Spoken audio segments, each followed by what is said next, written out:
রিয়া বলল, এর আগে তো এমন গোটা করে অনুমতি নিতে না, তবে আজ কেন? তার পুরো কথা শেষ করতে না দিয়ে বললাম, আগে আপন ছিলেন আর এখন আপনি আমার কেউ না, তাই আগের কথা টেনে কথা না বলাই ভালো। যাই হোক, বলেই ফেলি, আমি আসলে জানতে চাচ্ছি আমার সাথে প্রতারণাটা করার কারণটা কি? কি এমন অপরাধ করেছিলাম যার জন্য আমাকে এরকম ভয়ঙ্কর একটা শাস্তি দেওয়া হলো? রিয়া বলল, সব কিছুই তোমার ভাইয়ার কথাই করেছি। কথাটা শুনে আমি চমকে উঠলাম। তার মানে এটাতেও ভাইয়ার হাত রয়েছে? বললাম, মানে? রিয়া বলল, মানে তোমার ভাইয়ার সাথে আমার রিলেশন 3 বছরের। একদিন হঠাৎ করে তোমার ভাইয়া আমাকে বলে তোমার জন্য নাকি মা তাকে ভালোবাসেনি, সব ভালোবাসা নাকি তুমি একাই পেয়েছো, এমনকি সব সম্পত্তি তোমার নামে করে দিবে। তাই সে তোমার সাথে আমাকে ভালোবাসার নাটক করতে বলে, তাই আমিও তার কথায় রাজি হয়ে যাই। রিয়ার কথা শুনে বেশ পাগলের মতো হাসতে ইচ্ছে করছে, হেসেও ফেললাম। আমার হাসি দেখে রিয়া বলল, হাসছো কেন? আমি বললাম, কাল দিন পর্যন্ত খুব অহংকার করে বলতে পারতাম আমার একটা আপন মানুষ ছিল, কিন্তু আজ যে সম্পূর্ণ একা হব এটা কখনোই ভাবিনি। এখন থেকে আমি শুধুই আমার। রিয়া বলল, তোমার কথাটার মানে বুঝতে পারলাম না। আমি বললাম, হ্যাঁ, তোমার শ্বশুর শাশুড়ি আমার নিজের বাবা মা নয়, দত্তক নিয়েছিল আমায়। ছোটোবেলায় ভালোবাসতো ঠিকই, কিন্তু এখন আমি তাদের কাছে ডাস্টবিনের আবর্জনা, আর বাকি রইল সম্পত্তি। আরে যেখানে আপন মানুষগুলো দূরে ঠেলে দেয়, সেখানে তার থেকে বড় কষ্টের আর কী বা হতে পারে? সম্পত্তি দিয়ে কি হবে যদি মনে সুখ না থাকে? জানো রিয়া, এই পরিবার থেকে যখন অবহেলা পাচ্ছিলাম, তখনই হুট করে তুমি আমার জীবনে প্রবেশ করলে, আর আস্তে আস্তে তুমি নিজে ভালোবাসার হাত বাড়িয়ে দিলে। তখন আমি আবার নতুন একটা পৃথিবী সাজাতে ব্যস্ত হয়ে পড়লাম। সবাই যখন আমাকে তাদের কাছ থেকে তাড়িয়ে দিল, তখন শেষে এসে তোমার কাছে দাঁড়ালাম।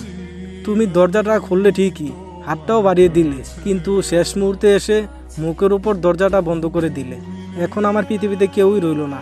না পেলাম নিজের মা বাবার ভালোবাসা, না পেলাম টাকা দিয়ে কিনে নেওয়া মা বাবার ভালোবাসা, আর না পেলাম প্রিয় মানুষটার ভালোবাসা। আমার জীবনটা কতটা রঙিন, তাই না রিয়া? চারদিকে শুধু সুখ আর সুখ। আমার সাথেই কেন এমন হলো বলতে পারো? রিয়া অবাক হয়ে জিজ্ঞেস করলো, নিচে যারা আছে তারা তোমার আপন মা বাবা না? আমি বললাম, কেন? সব কিছু যখন বলেছে তখন এটাও নিশ্চয় বলেছে। রিয়া বলল, তুমি এতিম এটা কখনো বলেনি। রিয়ার দিকে তাকিয়ে দেখি তার চোখ দিয়ে অনর্গল পানি পড়েই চলছে। বললাম, রিয়া, করুণা হচ্ছে আমার প্রতি? রিয়া আমার পা জাপড়ে ধরে কাঁদতে কাঁদতে ক্ষমা চাইতে লাগলো। তুমি প্লিজ আমাকে ক্ষমা করে দাও। বিশ্বাস করো, আমাকে ভুল বুঝিয়ে এসব করানো হয়েছে। আমি জানতাম না যে তুমি এতিম। এই, আপনার বুদ্ধি লুকিয়েছে নাকি? দেবরের পায়ে ধরে আছেন কেন? আর আমি এতিম জানলে নাটক করতে না? কিন্তু বাবা মা আছে জেনে নাটক করছো কেন? কষ্টটাকে শুধু বাবা মাই মোচন করে দিত। এটা কেমন চিন্তা তোমার? তোমার দেওয়া কষ্ট কেন আমার বাবা মা মোচন করবে? পা থেকে ওঠো তাড়াতাড়ি, কেউ দেখে ফেলবে, পরে তোমারই সম্মানে আঘাত আসবে। রিয়া বলল, আগে বলো তুমি আমাকে ক্ষমা করে দিয়েছো?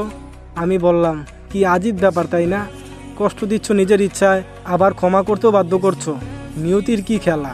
তোমাকে জায়গা দিয়েছিলাম বুকের অতল গহীনে, আর আজ রয়েছো তুমি আমার পায়ে। একেই বলে সুখে থাকতে ভূতে কিলায়। প্লিজ পাটা ছেড়ে ওঠো। রিয়া পা থেকে উঠে দাঁড়ায়। চলে আসতে যাব, ঠিক তখনই রিয়ার ফুপিয়ে ফুপিয়ে কান্নার শব্দ পেলাম। দীর্ঘ 2.5 বছরের সম্পর্কে তার উপর যতবারই রাগ করেছি, ততবারই সে এভাবে ফুপিয়ে ফুপিয়ে কান্না করে আমার রাগ ভাঙিয়েছে। সেসব তো সবই মিথ্যা ছিল। আজও কি সে মিথ্যা কান্নার মায়া জড়াতে চায় আমায়?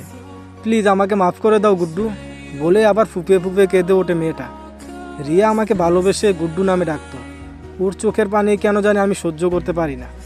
মনের ভিতর অজানা এক চিনচিন ব্যথা অনুভব করছে।